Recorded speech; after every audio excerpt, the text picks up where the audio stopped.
Muy buenas noches con todos. Eh, ¿Me podrían confirmar si se ve la pantalla, por favor, la presentación?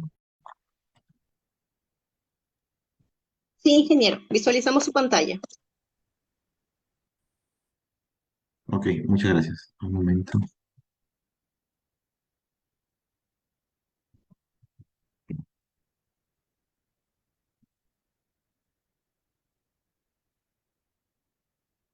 Bien, el día de hoy vamos a dictar este webinar eh, titulado Criterios para el análisis sísmico de estructuras irregulares de concreto armado.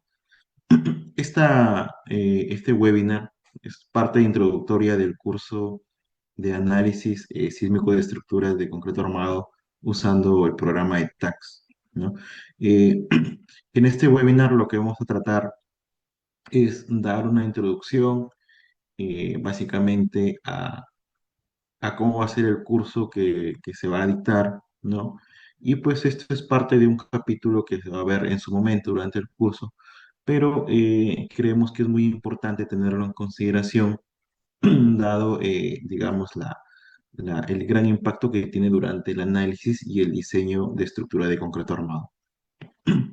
Eh, en esta presentación vamos a ver básicamente lo que son las características de las estructuras irregulares, a lo que nosotros nos enfrentamos básicamente cuando realizamos un análisis y un diseño, y qué es lo que queremos evitar, qué es lo que queremos evitar que las estructuras, que las estructuras sufran daños durante un evento sísmico, ¿ya? Entonces, vamos a ir viendo en principio el problema que nos enfrentamos. Ustedes saben básicamente que nosotros, como país, como Perú, nos encontramos dentro del cinturón de fuego del Pacífico, que viene a ser toda esta cadena de fallas producto de la interacción entre las placas tectónicas, pues que interactúan entre sí y estos originan muchos eventos sísmicos, ¿no? Nosotros nos encontramos en la placa, sobre la placa sudamericana, ¿no? En Perú, en América del Sur, y pues esta placa sudamericana interactúa con la placa de Nazca. Esta placa de Nazca se introduce por debajo de la placa sudamericana, formando un tipo de falla, ¿no? Llamado subducción. Este tipo de falla hace que la placa de Nazca, ¿no? Eh, introduzca por la parte inferior de la placa sudamericana y pues vaya concentrando deformaciones. Y esas deformaciones, pues estos ya necesitan liberarse. Es por eso que la placa sudamericana se libera por partes, digamos desde el norte hasta el sur en Chile, ¿no? Desde el norte en parte de Colombia, Ecuador, pasando por Perú y luego pasa a Chile, se va liberando zona por zona. Y pues eso lo podemos ir viendo durante toda la cantidad de sismos que han ido originándose a lo largo de la historia, ¿no? Ahora, en Chile, por ejemplo, ha ocurrido el sismo más grande que hasta el momento se ha podido medir, ¿no? Que es el de 1960 de magnitud de 9,5. Y así como ocurren aquí en esta interacción entre la placa de Nazca y la sudamericana, producto de una falla de subducción, se origina en el resto del mundo, en la zona del cinturón del Pacífico, ¿no? Japón, por ejemplo, tiene muchas fallas tectónicas, por lo tanto tiene muchos sismos. Entonces, ¿qué quiero dar a entender aquí? Que los sismos nosotros no los podemos evitar. Los sismos siempre van a ocurrir. Pasen los años, estos sismos van a seguir ocurriendo, ¿no? ¿Por qué? Porque las placas van a seguir interactuando. La placa de Nazca va a seguir metiéndose bajo la placa sudamericana y cada cierto tiempo se van a liberar esfuerzos de tensión. ¿Y cada cuánto? Normalmente, pues, dependiendo de la cantidad de energía acumulada, pues pueden ser entre 50, 100, 200, 500 años, 1000 o 2000 años, ¿no? Entonces, mientras más demore, digamos, la liberación de la energía sísmica, es decir, mientras en mayor tiempo se acumule más energía sísmica, eso pues originará mucha mayor cantidad de energía liberada, lo que origina pues un sismo de mucha mayor magnitud. Entonces, nosotros el problema de tener esta placa aquí, ¿no? La placa de Nazca con las placas forman esas fuerzas sísmicas. Y pues como se sabe, actualmente, o sea, es improbable poder dar una fecha exacta cuando ocurre un sismo, ¿no? Se sabe cuánta energía se tiene acumulada, de qué magnitud puede ser el sismo, en qué zona se encuentra la mayor cantidad de energía acumulada, pero no se sabe qué fecha o en qué momento se va a dar el esperado sismo, ¿no? Entonces, pero las normativas, al ver el historial de eventos sísmicos, pues nos dan ciertas características para nosotros poder configurar, para nosotros poder eh, estructurar, ¿no? Las edificaciones, ¿ya? Y además nos dan criterios mínimos para realizar los diseños en concreto armado, en estructura metálica o en albañilería, ¿no? Entonces, es muy importante tener en cuenta cuál es el problema. El problema que nosotros nos enfrentamos, básicamente, es a los sismos, y son sismos que se esperan de gran magnitud. Y pues la historia nos dice que hay varias estructuras que han fallado en estos eventos sísmicos. Ahora, nosotros, ¿qué debemos evitar? Nosotros como ingenieros estructurales, como ingenieros que diseñamos los elementos de concreto armado, no solo basta, digamos, tener los esfuerzos en los elementos como fuerzas cortantes, momentos flectores, caras axiales, ¿no? Lo que nosotros debemos ir y ver un poco más allá, cómo es el comportamiento o cómo se espera un comportamiento de una estructura. Y lo típico siempre es encontrar estructuras, vemos en esta imagen de la parte de la derecha, estructuras que siempre tienden a fallar en el primer piso. ¿Por qué? Por un tema de piso blando. Ahora, ¿por qué ocurre esto? Porque hay un cambio de rigidez, ¿no? Drástico. Y de repente nosotros como diseñadores podemos analizar, modelar y diseñar una estructura considerando de repente pórticos en en todos los pisos, ¿no? Con determinadas placas o determinados muros estructurales o muros portantes, ¿no?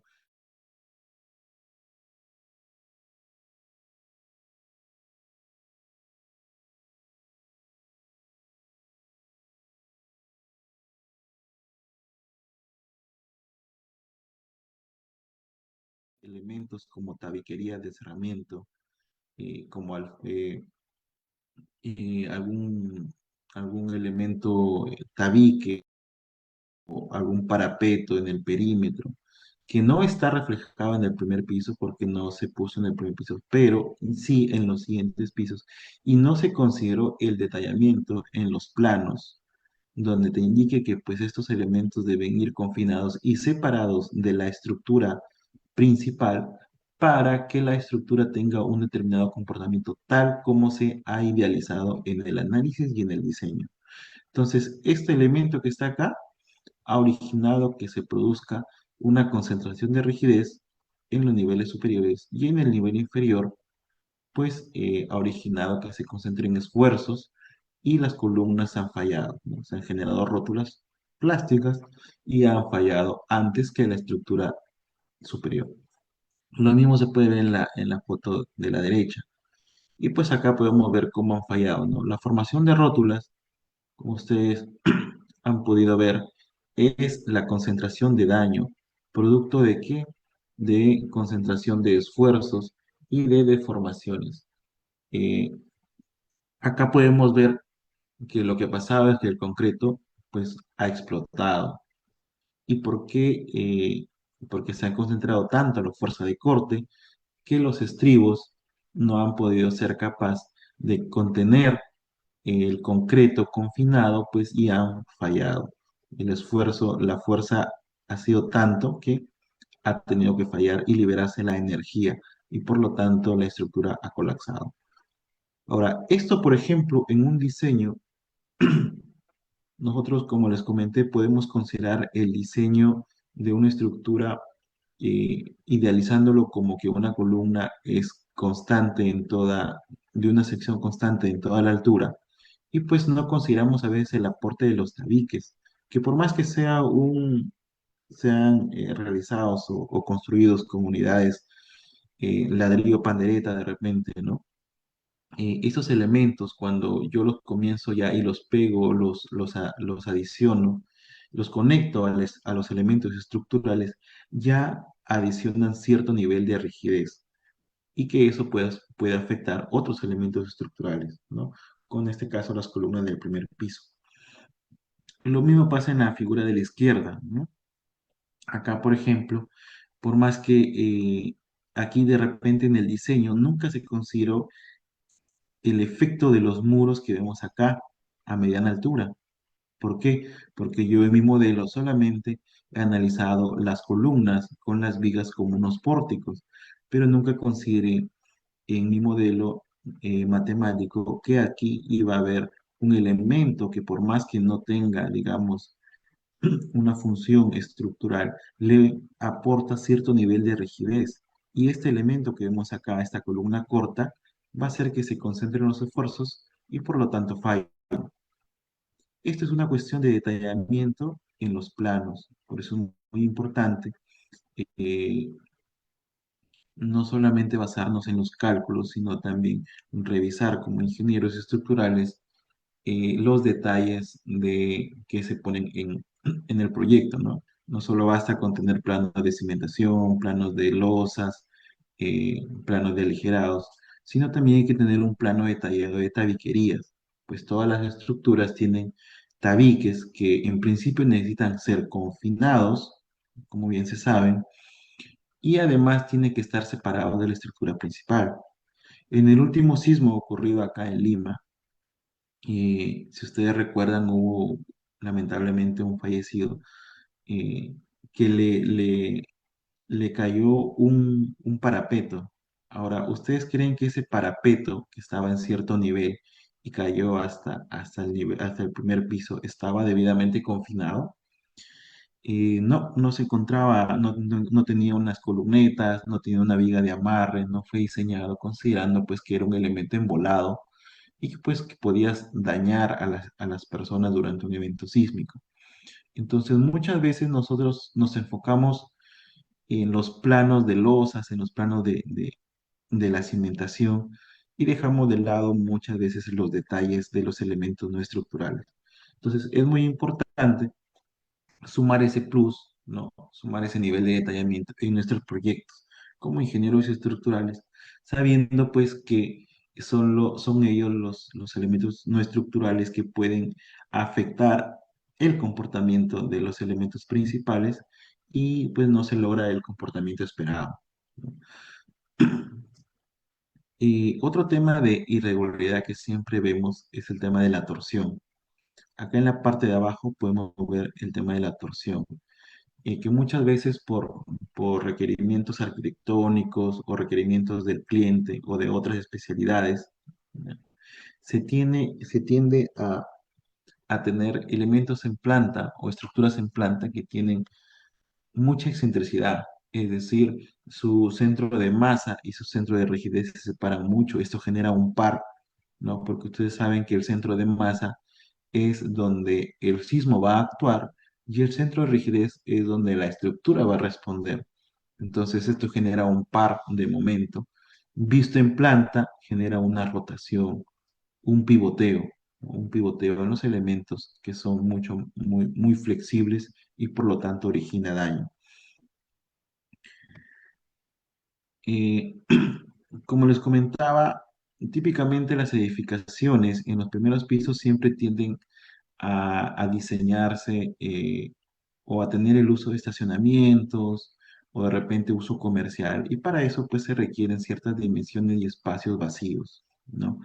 Y por más que uno como ingeniero estructural a veces tenga los criterios y indique, ¿no? Esto tiene que ser no una columna, digamos, muy delgada, por más que me pase por cálculo, ¿no? Yo lo puedo calcular y me pasa. siempre hay que tener un criterio y tratar de manejar o tratar de desarrollar el proyecto y hacer un diseño integral con las otras especialidades y sobre todo con el cliente, ¿no? Explicarle el por qué.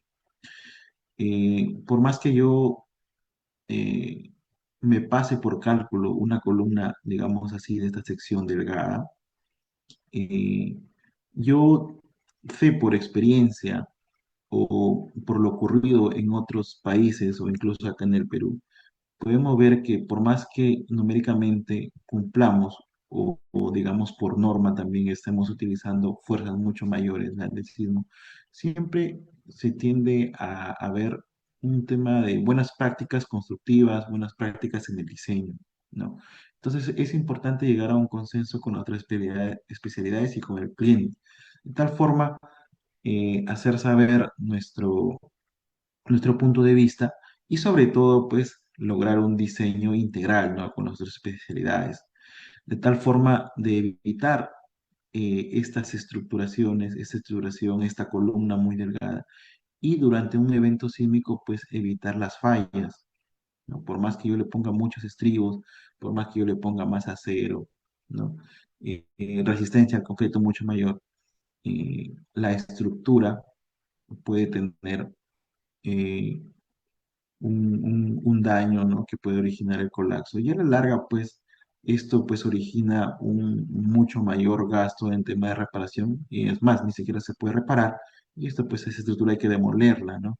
Entonces hay que encontrar alguna forma de transmitir esa información al resto de especialidades y sobre todo al cliente, ¿no? Que son los inversionistas. Entonces, estos daños que nosotros vemos acá en las imágenes producto de un evento sísmico, ¿no? Siempre se van a dar, por más que nosotros detallemos o de repente cumplamos con todos los requisitos mínimos de la norma, ¿no? Porque como ustedes saben, las normas solo te dan requisitos mínimos que se deben cumplir, ¿ya? Y además, pues, esos requisitos, nosotros a veces, por optimizar de repente la estructura o de repente lograr diseños un poco más, digamos, holgados, ¿no? Tendemos siempre a pegarnos al número, ¿no? Pero eso no es lo recomendable o digamos de otra forma, no es tanto una buena práctica de ingeniería, ¿no? Entonces, la finalidad o la intención de presentarles acá es que nosotros como ingenieros siempre tenemos que tener a lograr un diseño integral con el resto de especialidades y con el cliente. La normativa peruana acá en nuestro país, pues eh, el comité que ha realizado esta norma, que ha plasmado estos criterios, no solamente se ha ceñido o ha tomado como referencias normas como de Estados Unidos, europeas o la de Chile, ¿no? Sino que también se da cuenta de acuerdo a la experiencia de acá en el Perú, de los últimos sismos ocurridos, ¿no? Es por eso que siempre se limita el tema de tener irregularidades en estructuras y sobre todo en determinadas estructuras. ¿Y qué es lo que nosotros debemos tener en cuenta acá? En principio, la categoría de la edificación y también la zona sísmica. Como ustedes saben, respecto a la zona sísmica existe la zona 1, la zona 2, la zona 3 y la zona 4. La zona 4 es la zona con mayor peligro sísmico, es decir, donde se esperan que ocurran los mayores sismos de gran magnitud. Y esto pues está básicamente colindando con la costa peruana, ¿ya? Entonces, y gran parte de las edificaciones de gran altura, ¿no? Y gran parte de la población se encuentra en la zona sísmica 4, o sea, en la zona de mayor actividad sísmica. Es por eso que hay que considerar que la normativa te indica que si yo tengo una edificación de categoría A1 y A2, es decir, una edificación esencial, como por ejemplo un hospital, una clínica, un colegio, un aeropuerto, ¿no? Entre otros, no se permiten irregularidades. Es decir, que yo, si tengo un colegio, un colegio no puedo tener estructuras que tengan irregularidades, y sobre todo si están en las zonas sísmicas, en realidad en todas las zonas sísmicas, ¿no? Ni en la uno ni en la 2 ni en la 3 ni en la 4. ¿Por qué? ¿Por qué toma en consideración estos parámetros el comité de la norma? Porque en principio por experiencia se sabe que por más que yo una estructura irregular la diseñe considerando mucho más sismo, mucha más fuerza de sismo, o tenga consideraciones especiales, detallamientos especiales en los elementos como columnas, vigas o nudos o placas, siempre hay una incertidumbre en el comportamiento de estos elementos o de estas estructuras. No se sabe en sí cómo se va a comportar. ¿Por qué? Porque hay muchos factores, como por ejemplo el proceso constructivo, como por ejemplo el tema del suelo. De repente el suelo, las exploraciones que se han hecho en el suelo han arrojado unos valores que cuando ven el sismo no se reflejen. O incluso el tipo de sismo, el tipo de aceleración. De repente puede ser un sismo impulsivo, puede ser un sismo de gran frecuencia, de poca frecuencia, o puede ser un sismo con gran aceleración en la componente vertical. Entonces, hay muchos factores que originan que no se tenga con claridad cómo es el comportamiento de una estructura irregular, ¿ya? A diferencia de las estructuras regulares, ¿no?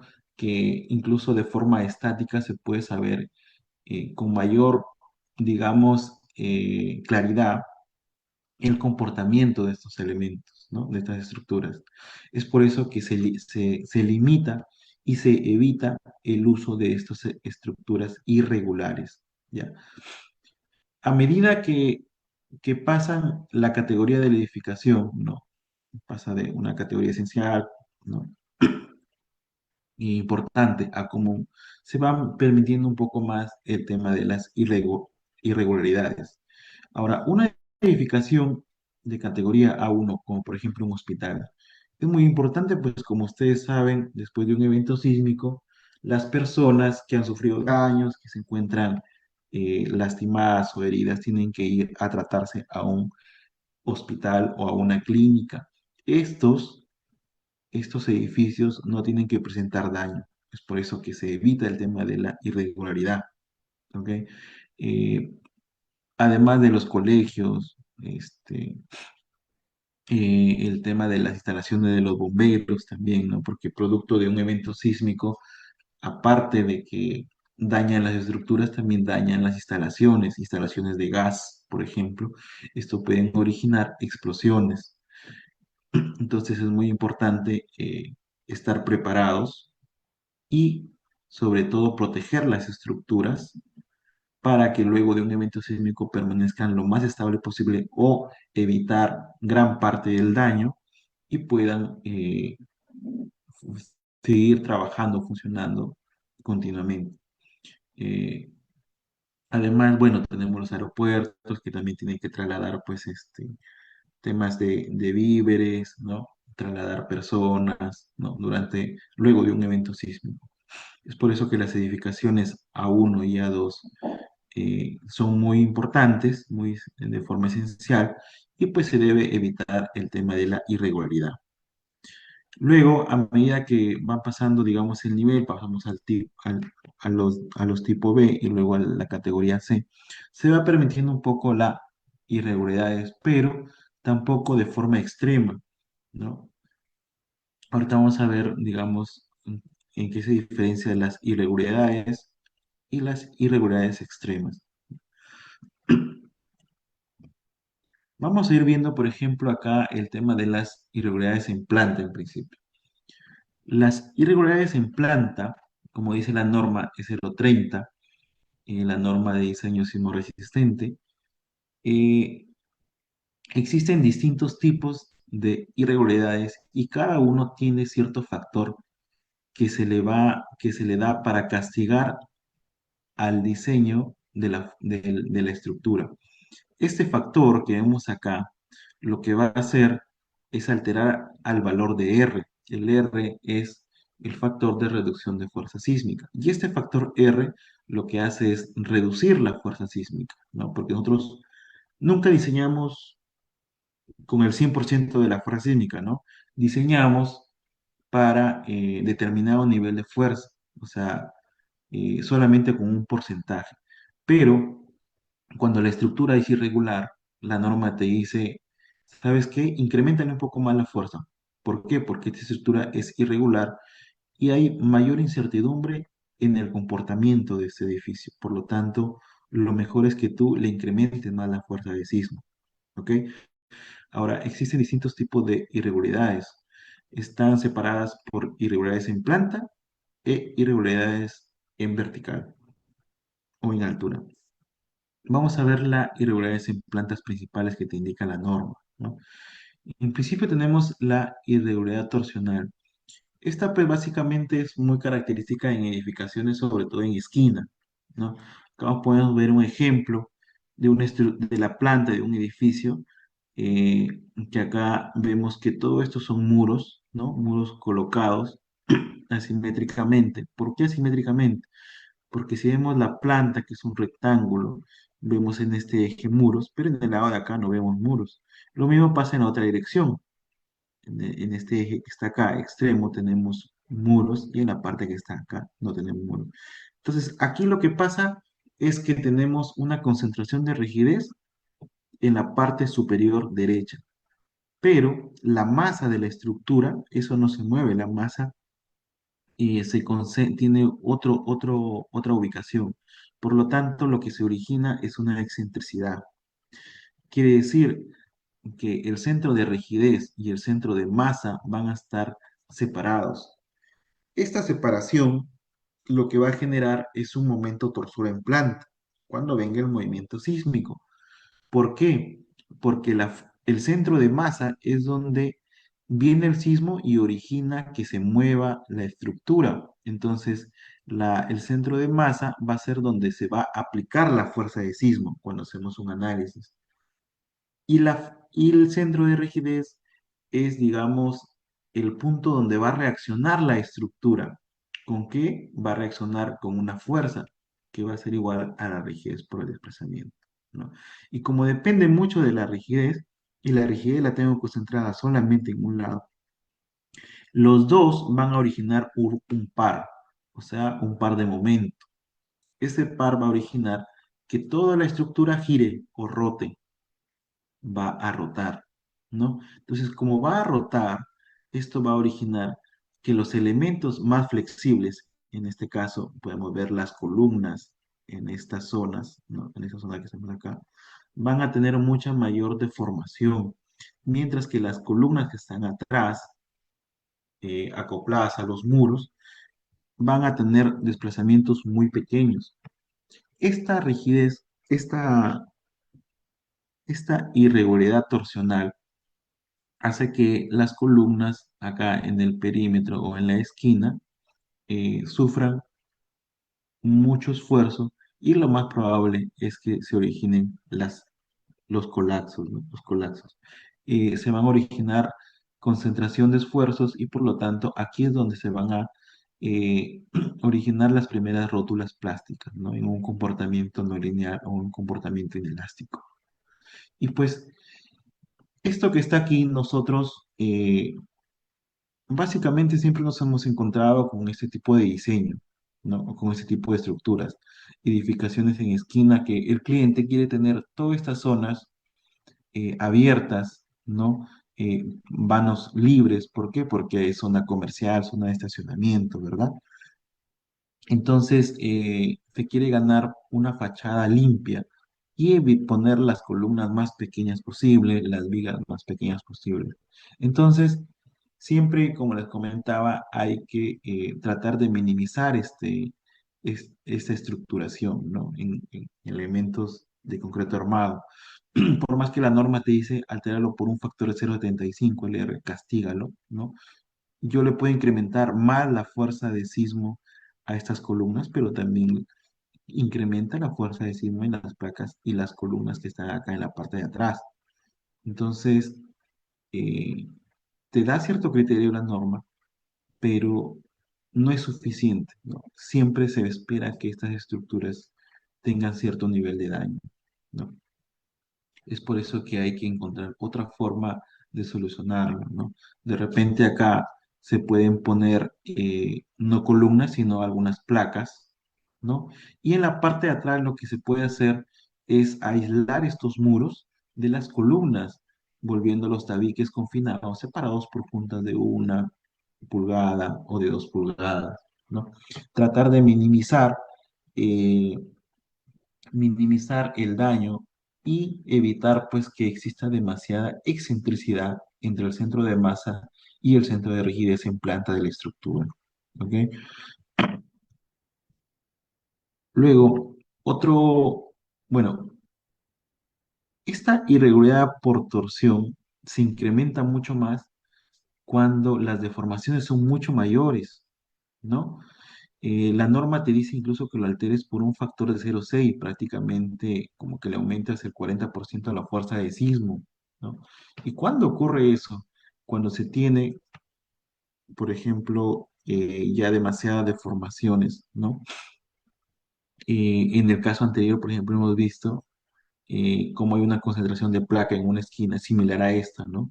Pero, por ejemplo, en este caso de la derecha podemos ver que hay pocas columnas y columnas muy flexibles, ¿no? Entonces lo que se espera es que estas columnas sufran mucho daño durante un sismo y en las placas que se encuentran en la parte de atrás, pues básicamente ni siquiera van a sufrir daño, ¿no? Por más que sean elementos muy rígidos y absorban mucho sismo, debido a su gran inercia, van a sufrir poca deformación. Y ustedes saben pues que la deformación es la que origina el daño estructural y por lo tanto las rótulas, ¿no? Entonces, prácticamente cuando venga un sismo, esta estructura que vemos a la derecha, las placas no van a sufrir daño, pero sí las columnas en las esquinas.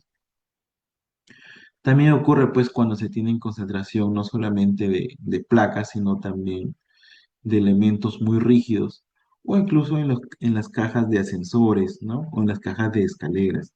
Siempre se tienden en algunas estructuras a colocar en una esquina o de repente solo pegado a un lado, ¿no? Entonces, como es una caja de escaleras o una caja de ascensor, siempre se diseña como elementos de muros de concreto armado.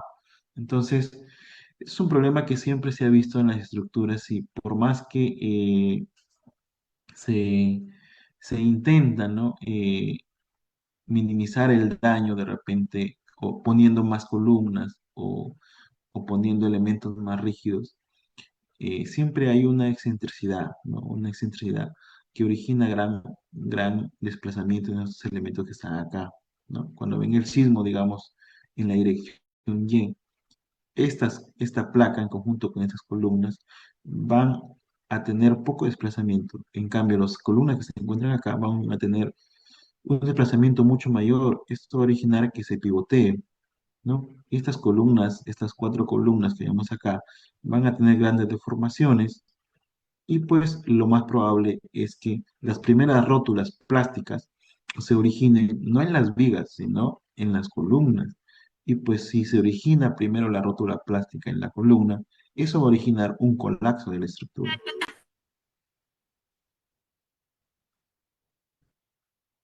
Otro tema de irregularidad que vemos normalmente, y pues que en las estructuras es típico encontrar esquinas entrantes, ¿no? Similar al tema de la torsión, podemos ver que en este ejemplo, toda la parte de la derecha, digamos que tenemos más elementos estructurales, es decir, más columnas, más vigas, ¿no? Más muros. Y en esta zona de la izquierda, ¿no? Podemos ver que se tienen menor cantidad de pórticos. Durante un evento sísmico, lo que se espera es que esta gran masa que se encuentra acá, con más elementos rígidos, tenga menor desplazamiento que la parte de la izquierda. Entonces, esto que está acá también va a pivotear y por lo tanto se tienen eh, gran concentración de esfuerzo en estos elementos, ¿no? Entonces, es muy importante evitar este tema de esquinas entrantes, por más que la norma te exija un factor de 0,9. ¿no? Eh, al factor R es sobre todo para estructuras esenciales A1, A2, ¿no? Y que se encuentran en zona sísmica 4, no se debería tener este tipo de configuraciones, ¿no? ¿Por qué? Porque a la final es todo este bloque de la izquierda va a sufrir mayor deformación, pero como está conectado a la estructura principal, aquí en la conexión entre estos elementos, digamos las vigas, ¿no? Van a ser las que van a tener mucho mayor daño. ¿Por qué? Porque este elemento al pivotear, ¿no? Es como si fuera un volado, ¿no? Como si fuera un volado. Entonces, aquí van a acumular los esfuerzos y lo más probable es que toda esta zona se termine fisurando. Toda esta zona se termine fisurando.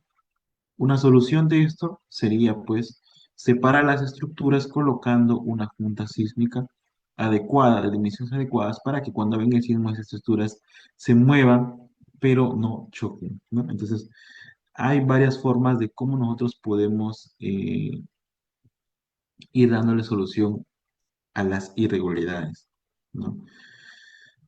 Otra irregularidad que se presenta normalmente es la discontinuidad de diafragma.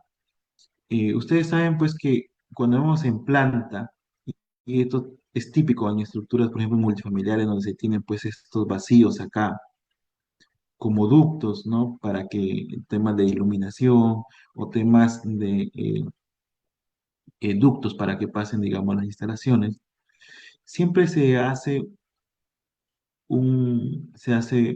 esta zona se deja muy pequeña, ¿no? Se forma una garganta. Entonces, ustedes saben que cuando hay diafragmas, la función del diafragma es transmitir la fuerza de sismo de una zona a otra zona, es decir, de estas columnas que se encuentran en esta parte a las columnas que están acá, de tal forma que toda mi estructura tenga un comportamiento uniforme. Esa es la idea del diafragma. Pero en este caso, por ejemplo, si yo tengo todos estos elementos, toda esta gran masa, ¿no? Y yo quiero que las fuerzas de corte se trasladen acá. Esta garganta debe tener la rigidez suficiente para que pueda transmitir las fuerzas de corte. ¿Y qué pasa en las estructuras normalmente, en las edificaciones? En la parte central a veces concentran, ¿qué concentramos? La caja de ascensores, la caja de escaleras, ¿no? ¿Por qué? ¿Por qué no es suficiente eso? Porque las cajas de ascensores, por más que sean elementos rígidos, eh, son elementos vacíos, ¿no? Huecos, que no tienen una losa, por lo tanto, no hay elemento horizontal que transmita la fuerza de corte de una zona hacia otra zona. Lo mismo pasa con la caja de las escaleras, ¿no? Son elementos que no están diseñadas a fuerza de sismo, las escaleras, sino son losas inclinadas diseñadas a carga de gravedad. Y es más, incluso hemos visto proyectos que acá en estas zonas solamente colocan algunas losas aligeradas. Y pues eso no es lo recomendable porque las losas aligeradas no tienen suficiente rigidez eh, para transmitir una fuerza cortante. Es por eso que se recomienda que esta garganta, ¿no? sea considerada una losa maciza. Y además la norma E030 y la norma de concreto armado, la E060, te dan parámetros mínimos para poder hacer una verificación de transferencia de corte de una zona hacia otra zona. ¿Ya? Por más que nosotros castiguemos por 0,85 y a la fuerza cortante, ¿ya? Al R, ¿no? Para calcular la fuerza cortante, es en la mejor forma, digamos, de subsanar esto es o colocando juntas sísmicas, ¿no? De tal forma que yo origine tres estructuras y que se comporten de forma distinta. O lo otro, pues, es evitar estas gargantas y darle la mayor cantidad de ancho para que pueda transmitir la fuerza cortante. ¿Ok? Lo mismo ocurre, por ejemplo, si yo tengo en planta y tengo un vacío muy grande en la parte intermedia, pues básicamente el diafragma ya no tiene la continuidad para que pueda transmitir la carga de corte de una zona a otra zona. Otro tema que hemos visto, por ejemplo, es el tema no paralelos. Típicamente esto pasa cuando se tiene, pues, terrenos que tienen esta forma, ¿no? Aquí es muy fácil ver, por ejemplo, que los sistemas que no son paralelos, o sea, esta placa con esta placa, no son lo suficientemente paralelos para que formen un par de momento que restrinja el movimiento sísmico. Y a las finales, esta zona que vemos en la derecha, que es solamente una columna, va a tener una concentración de esfuerzos y va a hacer que pivotee, ¿no? Mientras que el lado izquierdo sí tiene rigidez considerable. Por lo tanto, esto de acá va a tener menos deformación y la parte de la derecha va a tener mucha mayor deformación. Entonces, como ustedes saben, la concentración de deformación es significado de concentración de daño, ¿no? Ahora vamos a ver un poco las irregularidades en altura.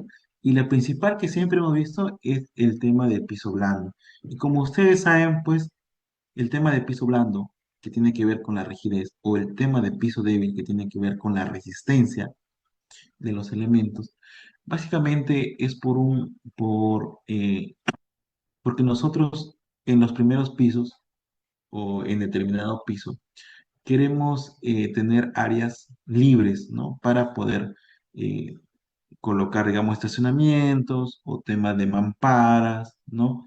O por requerimientos de repente del cliente o arquitectónicos. Entonces, en lo posible, hay que tratar de evitar, digamos, esas configuraciones. Y en todo caso, lo que se debe hacer es, pues, eh, evitar el cambio de rigidez. Y pues además, como se sabe, los primeros pisos siempre tienen mayor altura, ¿no? Los edificios en el primer piso siempre tienden a tener una mayor altura y la altura es inversamente proporcional a la rigidez y a la resistencia.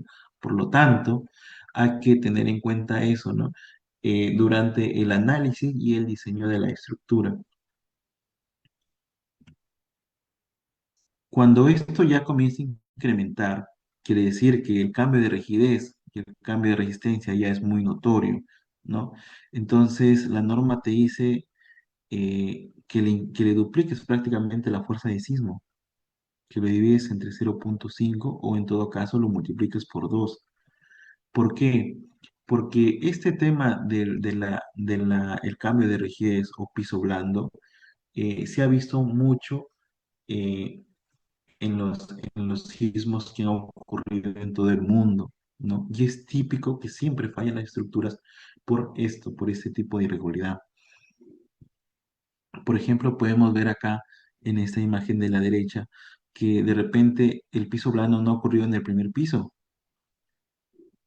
¿no? Por más que tenga una altura considerable, sino ha ocurrido en otro piso. ¿Y por qué pasó esto? ¿No? De repente por un inadecuado proceso constructivo, o de repente porque de repente el diseñador dijo, como yo voy avanzando en altura, ¿no? Los niveles, y también se reduce la masa. Es cierto, se reduce el peso, por lo tanto el esfuerzo, pero tampoco voy a cambiar de sección tan bruscamente, o sea, pasar de una placa a una columna, por ejemplo, sería muy preocupante para el tema del comportamiento sísmico, ¿no? O incluso hay algunos diseñadores que a veces eliminan ciertas columnas y cambian la rigidez, ¿no? Cambian la rigidez de un nivel a otro nivel. Que si bien es cierto, nosotros podemos de repente bajarle un poco el acero, ¿no? Porque a medida que incrementa la altura, vamos reduciendo las cargas y de repente podemos ir de repente reduciendo secciones, ¿no? Pero no bruscamente, siempre limitándonos a que no se origine una irregularidad tanto en rigidez como en resistencia, porque nosotros podemos mantener la misma sección, pero bajar la cantidad de acero de repente.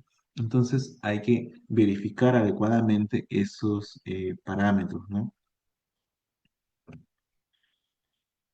Otra irregularidad que se presenta normalmente es el tema de la masa o el peso. ¿Qué pasa? Que nosotros podemos tener edificaciones que tienen cierto nivel de uso, pero cuando se concentran, digamos, en ciertos pisos, la masa o el peso, porque de repente son depósitos, de repente son gimnasios, son almacenes o tienen otros usos, esa concentración de masa va a originar que aquí también se concentren las fuerzas de sismo. ¿Por qué? Ustedes saben que cuando ocurre el sismo, el sismo es proporcional a la masa, ¿no? Porque el sismo en realidad es una aceleración, una excitación. Esa aceleración lo que va a hacer es tomar a la masa y moverlo.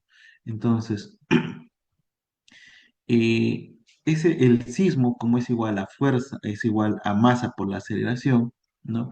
Y a medida que la aceleración pasa en altura en la edificación, a medida que se incrementan vamos aumentando el nivel de pisos, la aceleración también tiende a incrementar, ¿no?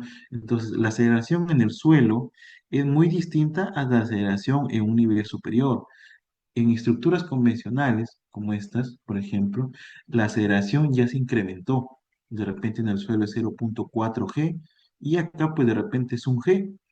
Y al tener más masa, se tiene mayor fuerza de sismo. Y por lo tanto, si yo tengo mayor fuerza de sismo, voy a originar que estas columnas o las vigas de este nivel estén mucho más, muy esforzados, ¿no? Es por eso muy importante tratar de distribuir, ¿no? Estas masas, digamos, en todos los niveles, en lo posible, ¿no? Para evitar esta concentración de esfuerzos. A veces, por ejemplo, en edificaciones donde tenemos en la parte superior masas también concentradas, a veces los ponemos solamente en una zona y no las distribuimos, digamos, equitativamente en toda el área, ¿no? Esto, por ejemplo, origina que las columnas de esta zona se encuentren un poco más esforzados, ¿no? Y pues, por más que la norma dice solamente un factor es 0,9, ¿no? El tema de la modificación de la fuerza del factor R, es muy importante tratar de evitar esto, ¿no? ¿Y cómo se puede hacer? Pues haciendo un diseño con las demás especialidades, un diseño integral, ¿no? Coordinando, llegando a acuerdos con las demás especialidades y sobre todo con el cliente. La irregularidad en altura es algo muy similar a también trata sobre la concentración de esfuerzos, porque si yo tengo en la parte inferior más elementos que proporcionan rigidez y a medida que voy incrementando la altura, se van reduciendo la cantidad de elementos, ¿no? Quiere decir que la parte superior va a tener muy poca rigidez comparada con la parte inferior, y eso puede hacer que origine en la parte superior un pivoteo, ¿no? Porque, como les comentaba, siempre a medida que voy incrementando la altura, también se va incrementando la aceleración, ¿ya? En estructuras convencionales, ¿no? Como estas.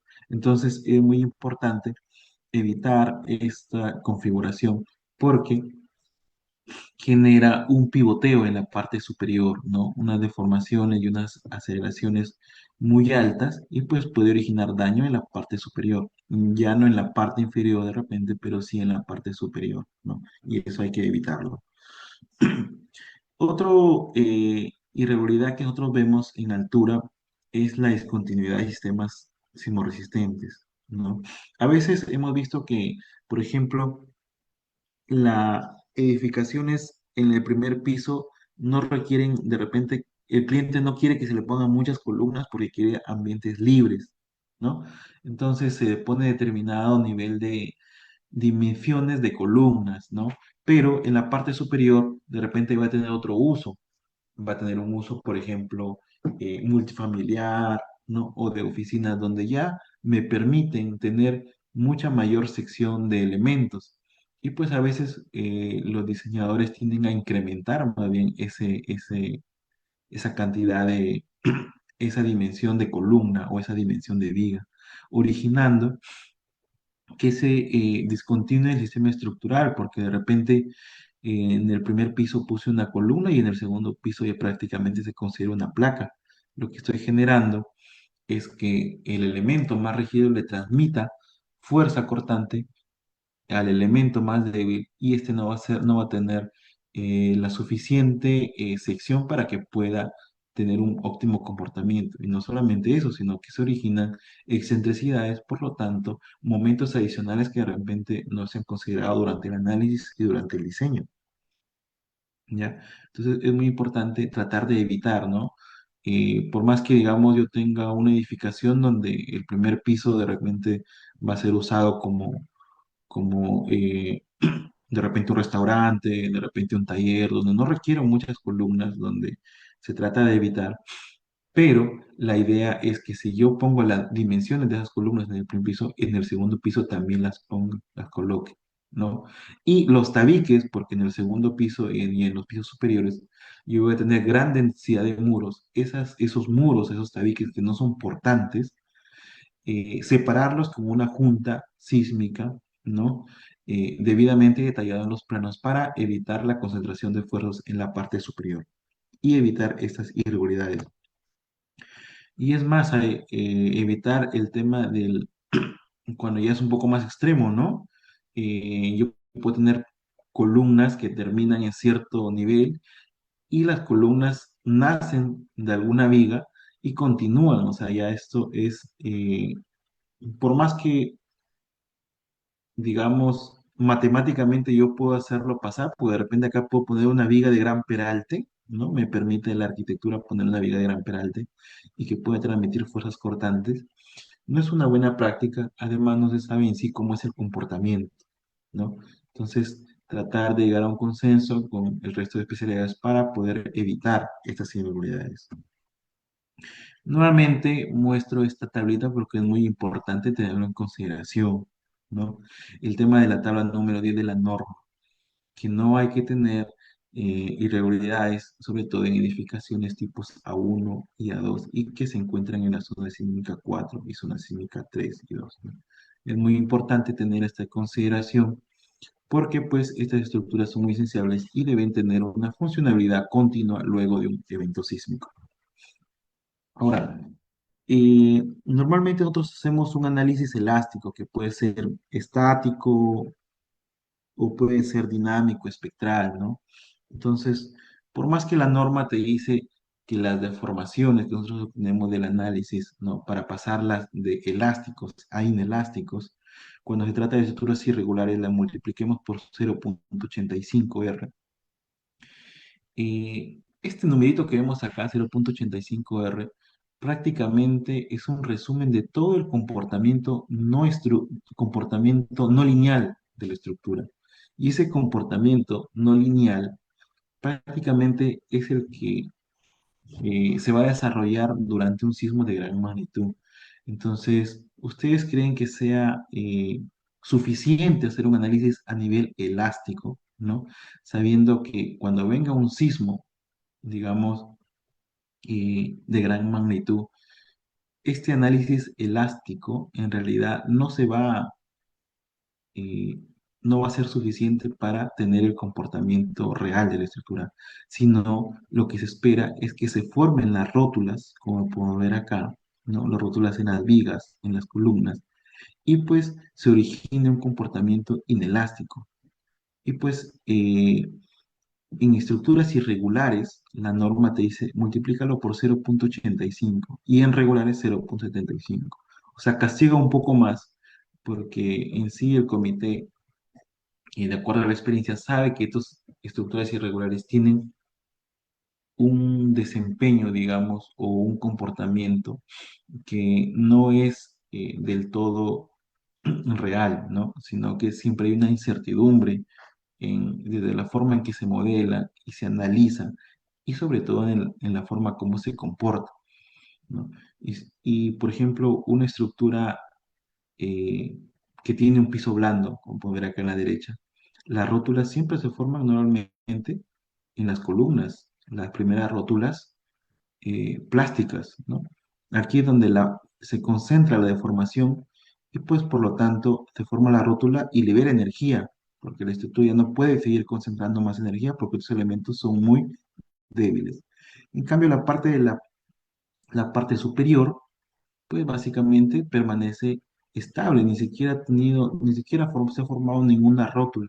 Y pues por lo tanto esto genera una falla frágil de la estructura y por lo tanto el colapso.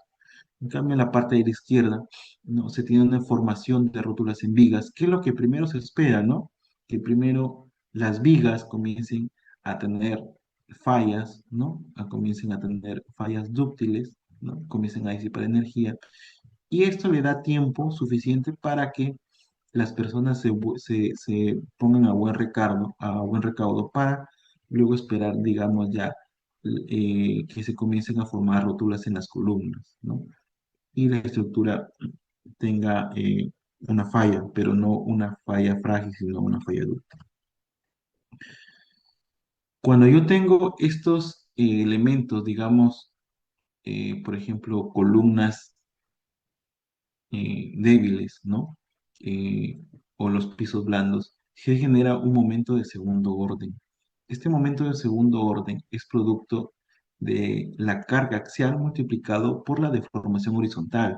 Esa deformación horizontal que nosotros normalmente no la tenemos en cuenta en nuestro análisis y en nuestro diseño, porque nosotros analizamos y diseñamos linealmente, pero cuando, digamos, ya consideramos de forma real el comportamiento de la estructura y además el comportamiento inelástico, podemos ver que esto se va a continuar deformando. En esa deformación, producto de la carga que está actuando, carga axial y la deformación, esto va a originar un momento de segundo orden que nosotros no lo consideramos en el diseño. Y de repente, si consideramos ese momento de segundo orden, eh, lo más probable es que la columna ya no pase, o lo más probable es de que se requiera mucha mayor sección. Es por eso muy importante y considerar esos efectos, ¿no? Cuando se analizan o se tienen estructuras irregulares. Pero esto verlo en un análisis elástico no es suficiente en realidad, sino se tiene que hacer un análisis un poco más detalle a detalle y sobre todo un análisis inelástico, ¿no? ¿Cómo podemos solucionar este tema? Si bien ya sabemos el problema, sabemos a lo que nos enfrentamos, sabemos lo que tenemos que evitar, como ingenieros tenemos que tener alternativas de solución, ¿no? Por ejemplo, en estas edificaciones que tienen gran cantidad de muros en la parte superior, de repente es una estructura existente que ya no puedo separar estos muros de las columnas o de las vigas, pero tengo en el primer nivel, pues, grandes vanos, ¿no? Libres, y lo que yo tengo que hacer es, pues, es colocar de repente arriostres, elementos de estructura metálica que tengan una rigidez suficiente para evitar la concentración de esfuerzos o la concentración de deformaciones. O lo otro que puedo hacer es colocar sistemas de disipación sísmica, ¿no? Que lo que van a hacer es incrementar el amortiguamiento de la estructura y además de eso, pues, disipar energía sísmica, ¿no? Porque ustedes saben que viene el sismo, in- ingresa a la estructura y cuando ingresa a la estructura lo comienza a mover y a sacudir. Y entonces cuando se mueve o se sacude, esa estructura comienza a almacenar energía. Y hay un momento en que la estructura ya no puede tolerar más concentración de energía y comienza a liberarla. ¿Mediante qué? Mediante la formación de rótulas. Es como cuando tienes una gaseosa y la tienes tapada y la comienzas a agitar, ¿no? Y la comienzas a destapar poco a poco. Y llega un momento que las burbujas están ya, digamos, muy alteradas y quieren salir y comienza a chispear, digamos, toda la gaseosa. Es acá parecido, ¿no? La estructura ha concentrado tanta energía durante el movimiento que ya no la puede seguir concentrando, sino tiene que liberarla. Y la única forma de liberar es mediante la formación de rótulas plásticas. ¿Y dónde se forman las rótulas plásticas? En los puntos más débiles. Por ejemplo, en las columnas más débiles, en las vigas de menor sección, ¿no? Y por lo tanto, una de las soluciones que nosotros podemos tener es que introducirle elementos que disipen esa energía, o sea, que la estructura se siga moviendo y siga disipando energía por sí misma, pero además adicionarle elementos disipadores de energía que me permitan eh, liberar parte de esa energía y además de eso, pues reforzar los nudos, ¿no?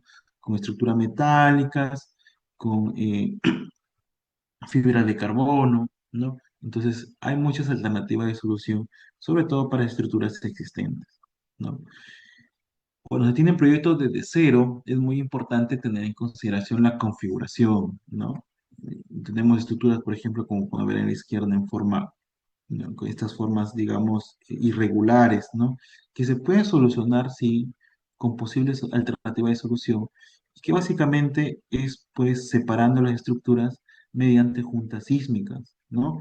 Las juntas sísmicas se calculan, ¿no?, las dimensiones de acuerdo al desplazamiento de cada edificación, y pues básicamente es una forma eh, que funciona muy bien para el tema de la solución de este tema de irregularidades, ¿no?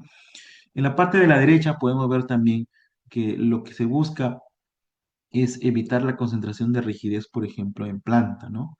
Acá podemos ver que tenemos una placa, una gran placa en una zona. Lo que tenemos que hacer es colocarle otra placa, o lo que tenemos que hacer es tratar de mover ese centro de rigidez y juntarlo lo más que se pueda con el centro de masa, ¿no? Cuando se tienen, por ejemplo, cajas de ascensores concentradas en una zona, tratar de llegar a un consenso con las demás especialidades y colocarlo de forma simétrica, ¿no? Sí, por ejemplo, acá vemos acá esto que tenemos cajas de escaleras o de ascensores, que es lo típico encontrarlo de repente fuera, digamos, del área principal de la estructura, ¿no? Lo mejor es separarlo.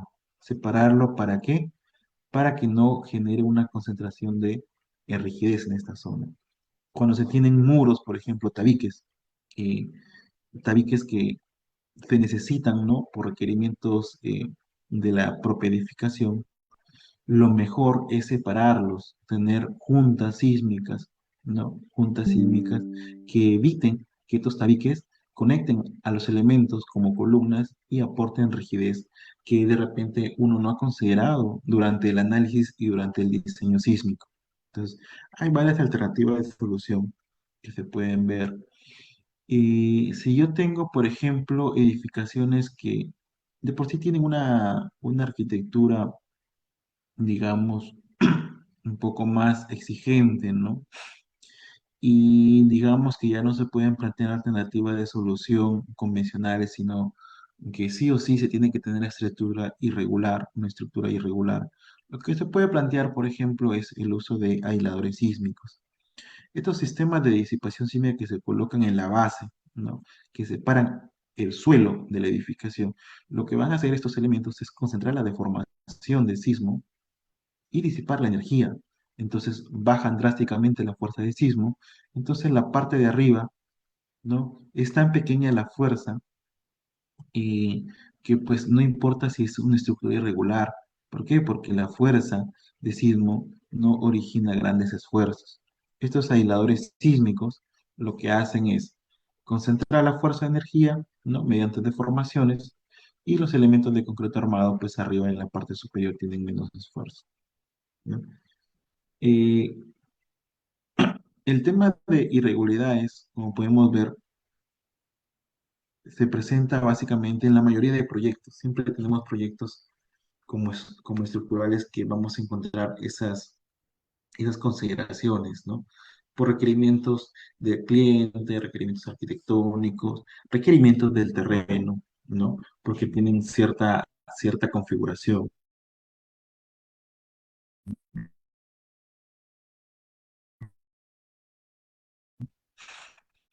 Entonces, es muy importante tener en cuenta el tema del análisis, cómo nosotros queremos que la estructura o sísmico, y sobre todo si tiene las irregularidades. Ahora, si bien nosotros podemos enfocarnos en nuestra estructura, pero también hay que tener en consideración, pues, las estructuras de repente vecinas, porque ¿qué pasa si yo tengo mi proyecto muy regular, pero tengo al costado, por ejemplo, una edificación que me genera una restricción, ¿no? De repente, este es un problema que afecta a mi estructura porque de repente es un edificio muy pequeño y tiene menos rigidez que mi edificio que yo estoy diseñando, que es mucho más alto, ¿no? Entonces, varias edificaciones, por ejemplo, no tienen esta junta sísmica, pero lo típico es que se trate de ganar la mayor área, ¿no?, que le corresponda a al cliente, ¿no? Pero siempre es bueno o siempre se debería tener una junta sísmica para que mi estructura pueda moverse libremente ¿Y qué pasa cuando chocan? Si yo tengo una estructura de distintas rigidez, de distintos niveles, la estructura que es más pequeña y más rígido puede incluso causarle daño a mi estructura que yo he diseñado, ¿no?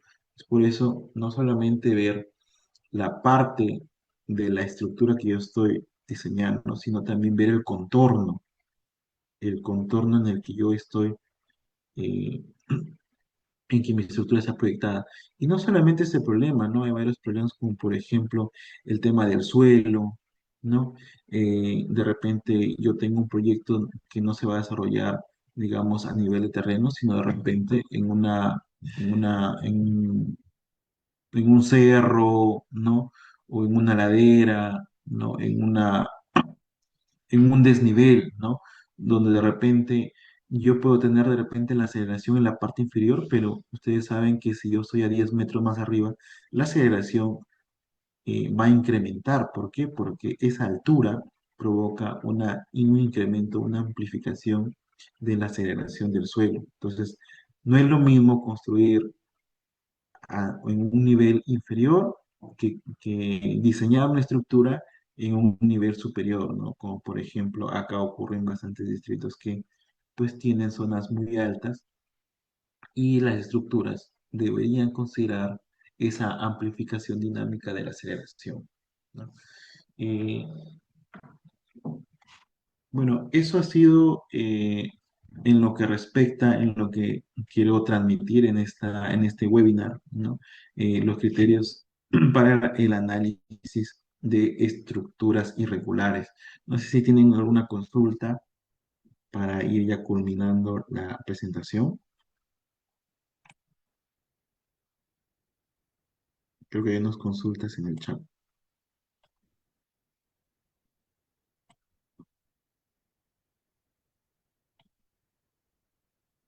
Hay unas consultas que hicieron Rafael Vargas. Pregunta si se puede poner muros de cortantes, esquineras bidireccionales. Sí, sí se pueden poner eh, muros estructurales, ¿no? Placas de concreto armado en dos direcciones, sí, porque esos tienen bastante rigidez y absorben bastante fuerza de sismo.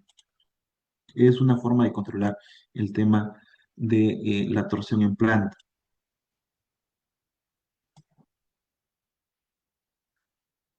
Otra consulta es que se podría redistribuir la inercia entre las columnas y los muros para lograr un mayor balanceo. En sí, tanto la inercia no, sino digamos que la rigidez se puede redistribuir, ¿no? Siempre hay que tratar de configurar en planta las estructuras lo mayor, digamos, equitativo posible, uniforme posible para evitar el tema de las torsiones. En caso de ubicar piscinas en los pisos superiores, esto, por ejemplo, es una concentración de masa, ¿no? En los pisos superiores, las piscinas. Por lo tanto, hay que considerar que aquí, como hay una masa que se concentra en la parte superior y que incluso producto de su movimiento puede adicionar eh, una frecuencia, ¿no? A la parte superior y que incluso puede causar resonancia, ¿no? Hay que ver el tema de una fuerza impulsiva, una fuerza convectiva que origina el movimiento del agua en la parte superior, ¿no? Entonces hay que tener elementos suficientemente rígidos para que puedan transmitir esa fuerza cortante del último nivel al primer nivel y además para que tengan que transmitir la fuerza axial, ¿no? El efecto P delta podría ubicar disipadores en toda la base de la estructura, más muros cortantes ubicados estratégicamente más disipadores o atizadores en los extremos de columnas superiores. El tema de disipadores más placas sí se podría dar, pero hay que tener en cuenta que los disipadores trabajan básicamente aprovechando la deformación de la estructura.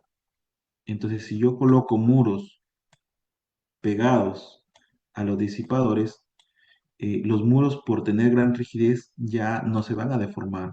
Y si yo le pongo un disipador al costado de un muro, ese disipador no va a aprovechar deformación porque no hay. Entonces, Normalmente se ponen los disipadores en los pórticos que van a tener mayor deformación, entonces el disipador aprovecha esa deformación y comienza a disipar energía. En el caso de núcleos excéntricos de escaleras, ¿se podría colocar muro de corte en lados opuestos en la dirección del sismo? Sí, sí se podría colocar. Como le comentaba, hay que ser, digamos, equitativos en la distribución de los elementos rígidos en planta. Buenas noches. ¿Las puntas sísmicas irían desde la cimentación? No, o sea, lo que no es necesario en la cimentación ni en los sótanos, porque todo eso está confinado por el suelo. Lo que nosotros vamos a ver que se mueve es todo lo que está libre, o sea, todo lo que no está confinado por el suelo, desde el nivel de terreno natural hacia arriba. Desde ahí nosotros podemos ver que la estructura ya está libre y por lo tanto puede moverse. Y ahí sí requiere una junta sísmica. Claro, lo que yo les comentaba era de separar las estructuras, pero no es necesario en la cimentación. O sea, en la cimentación puedo tener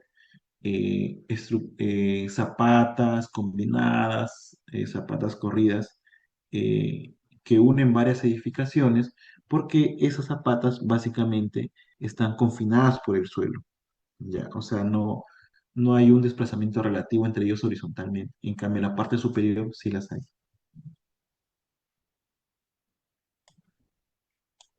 Vibración de frecuencias diferentes, una lenta y otra más rápida. Claro, el tema de cuando combino sistemas estructurales hay que ver el tema de la frecuencia, ¿no? ¿Qué tipo de cimentación es recomendable para un suelo irregular con aisladores sísmicos? En realidad se diseña de acuerdo al estudio de mecánica de suelos, ¿no? Si el estudio de mecánica de suelos te recomienda zapatas aisladas porque tiene gran resistencia al suelo, se colocan las zapatas aisladas. Si te indican, pues por su baja resistencia, de repente una zapata combinada, una platea, se diseña de acuerdo a eso.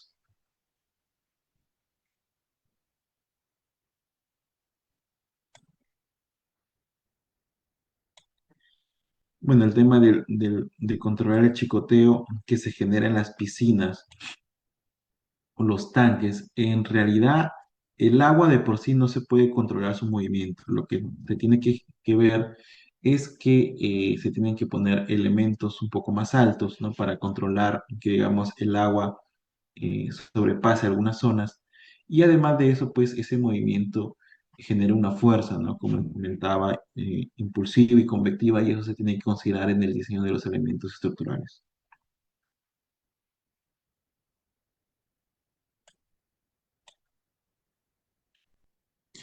En tanques elevados de distribución de agua, ¿cómo se haría? Eh,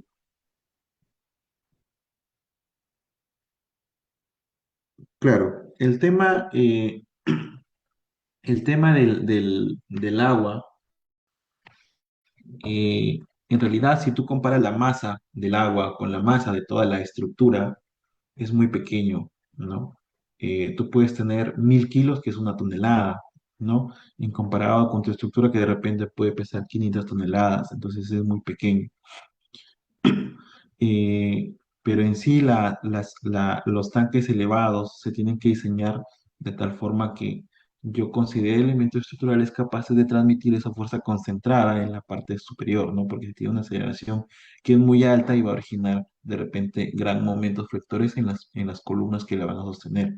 Por lo tanto, ahí se tiene que considerar el tema de las fuerzas en los elementos estructurales, ¿no? ¿Las piscinas ayudan al tema del sismo? No exactamente, no exactamente, no ayudan porque lo que ellos solamente es hacen transmitir la fuerza de sismo, ¿no?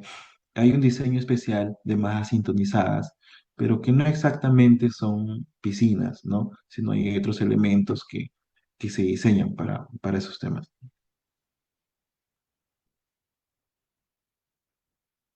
Tema de pórticos especiales. Tema de pórticos especiales al momento están diseñados para que puedan disipar la mayor cantidad de energía sísmica, ¿no? Eh, durante el movimiento mediante sus conexiones, ¿no? Mediante la conexión vía columna. Es decir, como ahí yo no tengo placas, no tengo muros estructurales, sino solamente tengo pórticos especiales a momento, esos pórticos van a ser los encargados de disipar la energía sísmica. Entonces se le tiene que diseñar con un detallamiento especial a las conexiones porque hay que evitar que las columnas se formen rótulas, sino más bien que en las vigas se formen las primeras rótulas y comience a desencadenarse todo el proceso de falla, ¿no? De la estructura. Bien, si no tienen mayores consultas, damos por culminado la presentación y doy pase a los organizadores para que puedan continuar.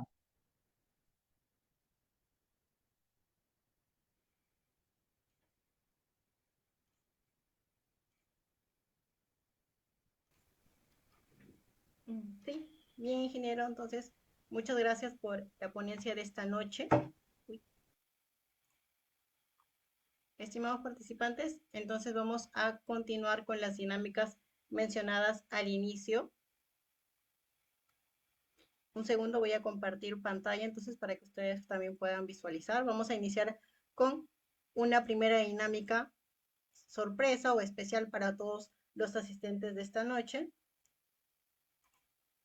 Voy a igual compartirles el enlace para el sorteo, que será la segunda dinámica que vamos a realizar, para que puedan ir registrándose.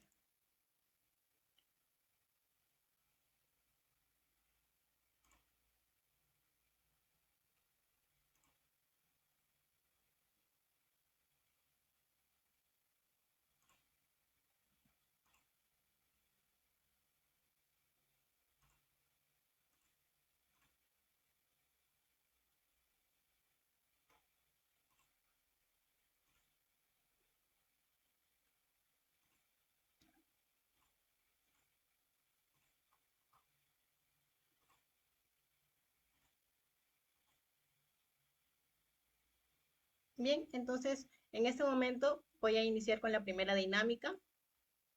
¿Me confirman si logran escucharme, por favor? Para poder iniciar.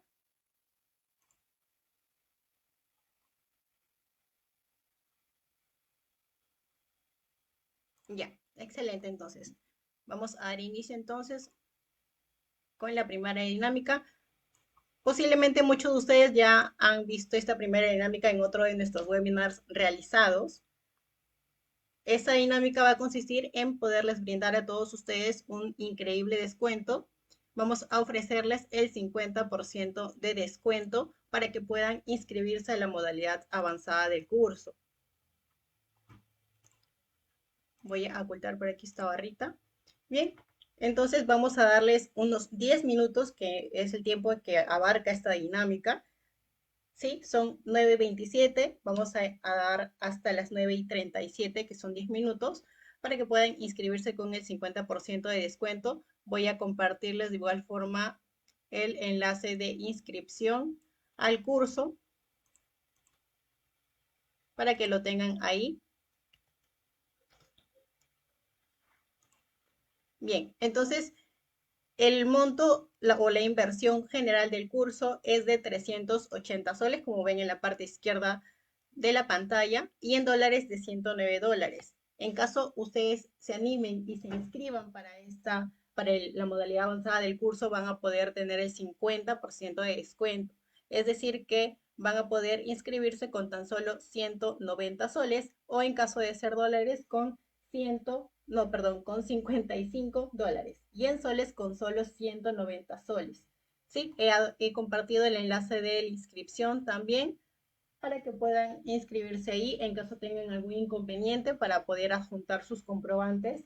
Pueden enviarlo por interno con sus nombres para poder nosotros registrarlo en nuestra plataforma. ¿Sí? Para los participantes que están dentro de nuestra transmisión de Facebook, también se les estará compartiendo el formulario de inscripción.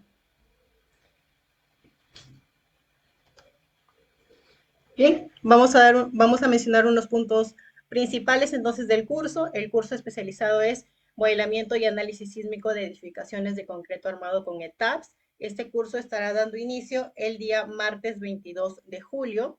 Los días en los que van a ser dictados las clases van a ser los días martes y jueves de 8 a 10:30 de la noche, hora Perú. ¿Sí? El curso va a estar estructurado en 10 sesiones. En el temario también van a poder visualizar en qué temas van a abarcar en cada una de estas sesiones que va a ser desarrolladas por el docente. Van a poder ahí visualizarlo con más detalle. El curso también va a estar a cargo del ingeniero John Chiroque Paico, quien ha llevado a cabo el webinar de esta noche. También ahí van a poder encontrar un poco de su perfil profesional. Tener en cuenta también que en nuestros cursos es muy importante la asistencia o contar con un mínimo del 50% de asistencias y la nota mínima probatoria es de 14. ¿Sí? En nuestros cursos especializados contamos con dos modalidades, la modalidad gratuita y la modalidad avanzada. ¿Sí? En caso ustedes se inscriban a la modalidad gratuita, solo van a tener el beneficio de poder ingresar a la primera sesión, solo a la primera sesión del curso y al material de, perdón, sí, al material de clase y a la grabación. Y también le vamos a poder brindar algunos descuentos. ¿Sí? En caso se inscriban en la modalidad avanzada, van a tener los siguientes beneficios. Van a poder tener acceso total a todas las clases en vivo mediante la plataforma de Zoom. También van a poder tener acceso a todas sus grabaciones y material de clase que va a estar también en su aula virtual, porque a todos los inscritos en la modalidad avanzada se les va a generar un usuario y contraseña para que puedan acceder a su aula virtual y puedan tener acceso a todo este material mencionado. Este material también es descargable, ustedes pueden tenerlo en sus equipos, en sus teléfonos móviles, para que puedan de repente movilizarlo a los lugares donde crean necesarios utilizarlos. ¿Sí? Y el acceso a nuestra plataforma o a la aula virtual para todos los inscritos en la modalidad avanzada va a ser de acceso libre durante todo un año. ¿Sí? Al culminar el curso, también todos van a poder obtener una certificación a nombre de GESCONVIAL y cada uno de estos certificados va a contar con un código QR de verificación para que pueda, o en caso su certificado pase por distintas instituciones o empresas, los encargados puedan visualizar y verificar que sus certificados son totalmente válidos. Bien, bueno, acá también van a visualizar los montos de inversión que pueden visualizar en el lado izquierdo de la pantalla. Esta es la estructura del certificado que van a poder ustedes obtener a nombre de GESCONVIAL. ¿Sí? Acá va a estar su nombre, las firmas respectivas tanto del docente como del gerente de GESCONVIAL con su código QR de verificación y los temas que se han llevado a cabo a lo largo del curso. ¿Sí? De igual forma, una vez culminado y aprobado el curso, también los alumnos van a poder realizar la solicitud de un certificado, ¿sí? O respaldado por el Colegio de Ingenieros del Perú. Este certificado es opcional y todos aquellos que logren culminar y aprobar el curso van a poder realizar su solicitud y realizando una inversión adicional de 35 soles o en caso de ser dólares de tan solo $10. ¿Sí? Bien, entonces estos son puntos básicos respecto al curso. Recuerden que estos 10 minutos son para que puedan ustedes inscribirse y adquirir el curso en su modalidad avanzada, es decir, el acceso total al curso, desde la primera sesión hasta la última, con todos los beneficios mencionados, con un 50% de descuento. En caso de inscribirse en este momento, pueden realizar su inscripción con tan solo 190 soles y en caso de ser dólares, con 55 dólares. ¿Sí? A ver, me indican que ya hay varios alumnos que están aprovechando este increíble descuento para que puedan realizar su inscripción. En caso tengan algún inconveniente, pueden enviarlo de forma interna sus comprobantes para que podamos nosotros registrarlo.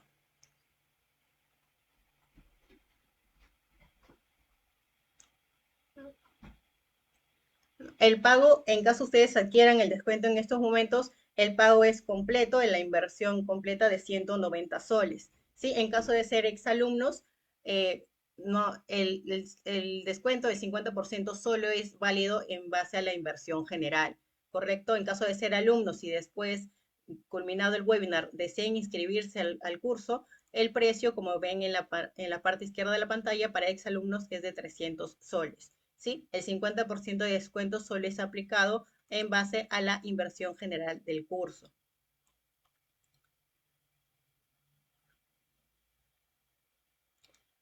Bien, pueden ahí registrarse en el enlace, en el enlace de inscripción que ha sido enviado mediante el chat de Zoom para que puedan ustedes inscribirse. Ya Hola, hola, ¿me estamos a pocos escucha? minutos de culminar. Hola, Sí, buenas noches. le saluda Sergio Banto. Envié una constancia por 190. ¿Lo tiene, por favor, en el WhatsApp? Sí, claro, nos envía su nombre y el área académica. El área encargada se va a encargar también de darle respuestas y poder registrar su comprobante. Les pedimos un poquito Muy de amable. paciencia, ya que hay varios alumnos que nos envían por interno sus comprobantes y vamos respondiendo por orden.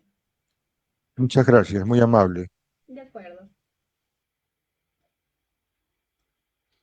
Bien, estamos a pocos minutos entonces ya de culminar esta primera dinámica.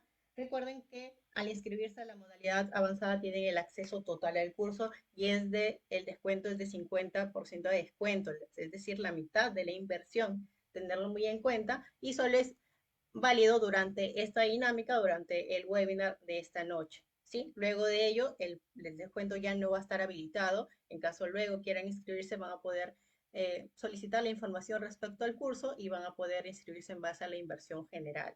¿Sí? Bueno, en caso de ser alumnos, como ven en la parte izquierda, tienen también un descuento, así como prontos pagos y para temas corporativos que son de 2 inscripciones a más.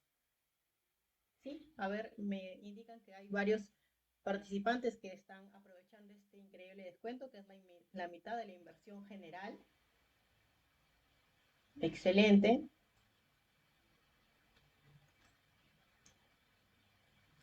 A ver, si nos indican su nombre, si en caso envían por interno su comprobante, su nombre para que el área académico, el área de ventas pueda registrarlo de forma más rápida en el sistema, ¿sí? Hago un paréntesis en esta primera dinámica para poderles recordar y mencionar que el nombre, bueno, los certificados de nuestros webinars son totalmente gratuitos y son emitidos a los participantes que han permanecido a lo largo del evento, lo cual posterior a ello se estará verificando el día de mañana en el transcurso del día.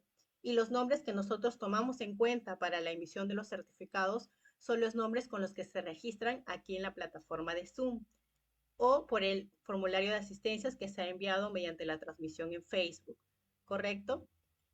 Es decir, aún están a tiempo de poder editar o modificar sus nombres aquí en Zoom, poniendo sus nombres y apellidos completos, escritos correctamente, para que puedan ser considerados en la emisión de los certificados y evitar cualquier inconveniente o malentendido al momento de recibir sus certificados.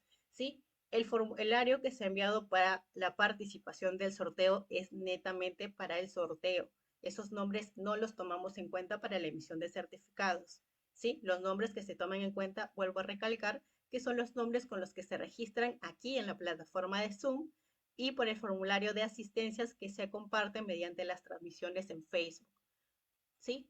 Y se emiten, obviamente, los participantes que han permanecido a lo largo de todo el evento. Bien, entonces creo que ya culminamos entonces aquí con la primera dinámica del 50% de descuento. Bien, excelente. Hay varios inscritos, me informa el área académica. Excelente decisión por parte de ustedes en adquirir la totalidad del curso, que va a estar muy, muy interesante, como ustedes han visto en el webinar realizado esta noche. Bien, entonces terminamos aquí con esta primera dinámica. Vamos a pasar a una segunda dinámica, que es el sorteo que ya fue mencionado de igual forma al inicio.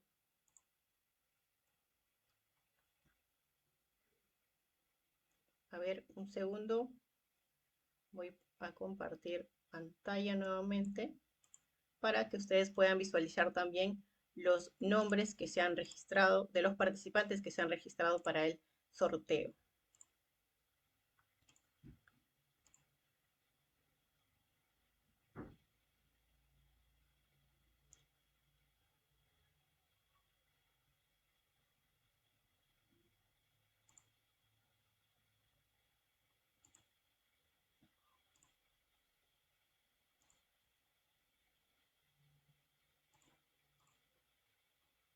A ver, un momento, voy a compartirles pantalla nuevamente.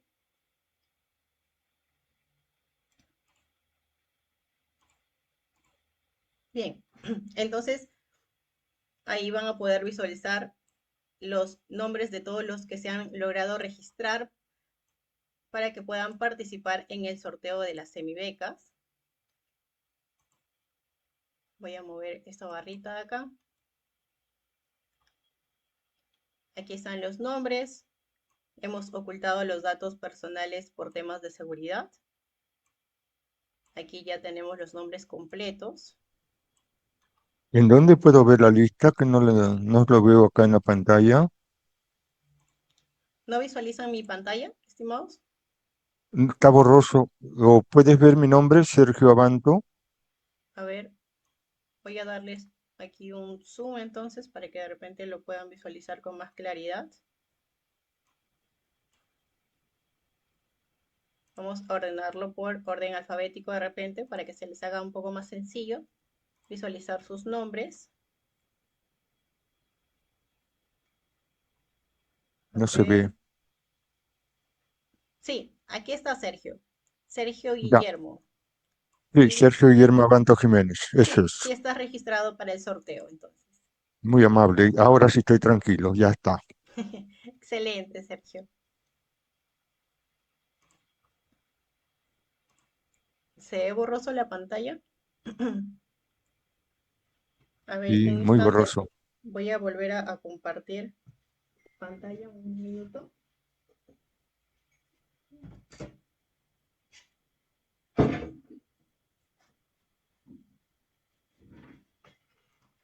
Voy a conectarme a otra red de internet. De repente es ese el inconveniente. De repente por el WhatsApp lo pones y ya está más fácil. Sí. A ver, un instante. Recordarles nuevamente que para la emisión de los certificados son los nombres con los que se han registrado aquí en la plataforma de Zoom, ¿correcto? Estos nombres con los que se han registrado para el sorteo solo es para el sorteo. Estos nombres para este formulario de sorteo no se toman en cuenta. Los nombres que se toman en cuenta son los nombres con los que se registran en la plataforma de Zoom. Aún pueden ustedes modificar en este momento, de repente poner sus nombres completos y escritos correctamente para cuando se emitan y envíen los certificados. De igual forma, los certificados son enviados mediante correo electrónico a los correos con los que se han registrado al momento de ingresar a la plataforma de Zoom.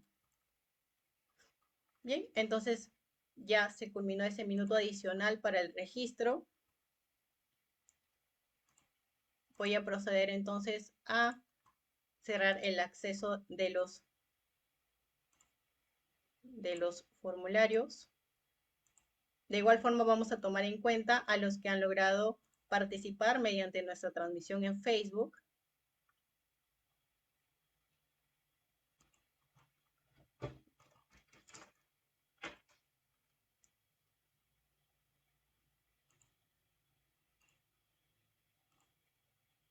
Bien, entonces vamos a copiar los nombres.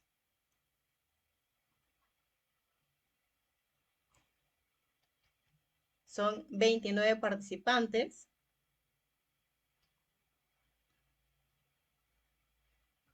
Son 29 participantes. A ver, voy a compartir nuevamente para, aunque sí estoy compartiendo pantalla. A ver.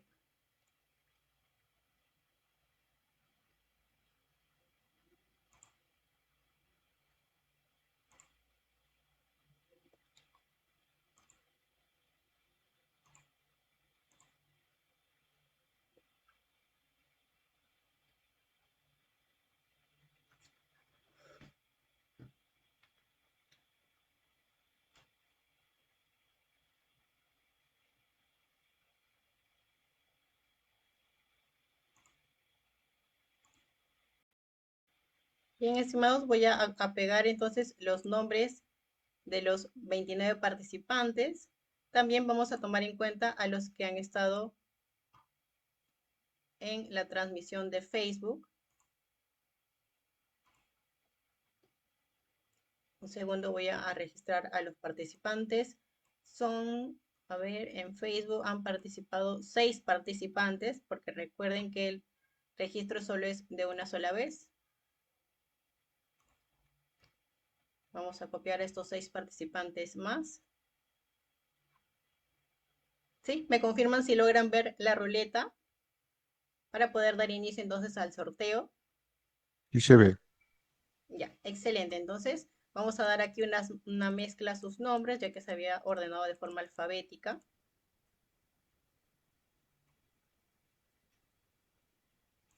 Bien, entonces vamos a dar inicio. Son 3 semibecas para nuestro curso especializado Modelamiento y Análisis Sísmico de Edificaciones de Concreto Armado con ETAPS. Vamos por el primer ganador o ganadora entonces. Mucha suerte a todos, estimados.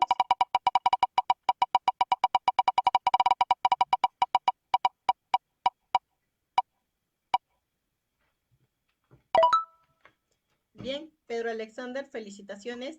Eres el primer ganador de las semibecas para nuestro curso especializado. Vamos a registrar por aquí tu nombre para poder contactarnos el día de mañana con los ganadores de esta noche.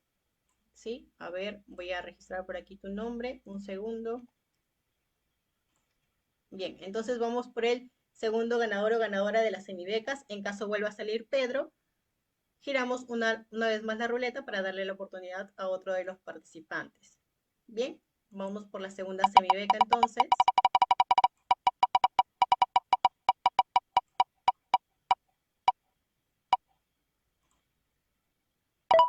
Bien, Joaquín, felicitaciones. Eres el segundo ganador entonces de las semibecas para el curso especializado Modelamiento y Análisis Sísmico de Edificaciones. Vamos de igual forma a registrar tu nombre por acá para el día de mañana contactarnos contigo. Bien, vamos por una tercera semibeca entonces, estimados. Mucha suerte a todos. Vamos por una tercera semibeca para el curso especializado Modelamiento y Análisis Sísmico de Edificaciones de Concreto Armado con ETAPS. Bien, felicitaciones Jairo, eres el tercer ganador de las semibecas entonces. Bien, son 3 semibecas las que hemos sorteado hasta el momento. ¿Qué les parece si sorteamos 2 semibecas más? En caso de que sea así, me confirman por el chat con un sí y procedemos a sortear unas 2 semibecas adicionales.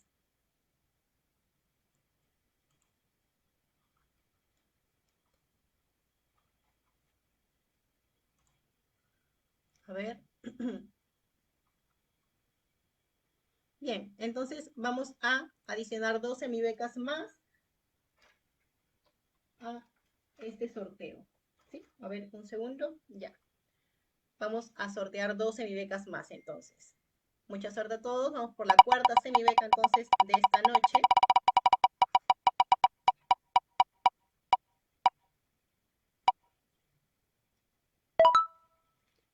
Bien, felicitaciones Rodney. Eres el cuarto ganador entonces de las semibecas para el curso especializado. Vamos a registrar por aquí tu nombre. Entonces vamos por una quinta y última semibeca. Bien, mucha suerte a todos. Vamos por la última semibeca de este sorteo para el curso especializado Modelamiento y Análisis Sísmico de Edificaciones de Concreto Armado con ETAPS, que estará dando inicio este martes 22 de julio. Bien, Wilder, felicitaciones. Eres el quinto ganador de estas semibecas para nuestro curso especializado. Sí, bien, estimados participantes, entonces hasta ahí culminaría el webinar de esta noche.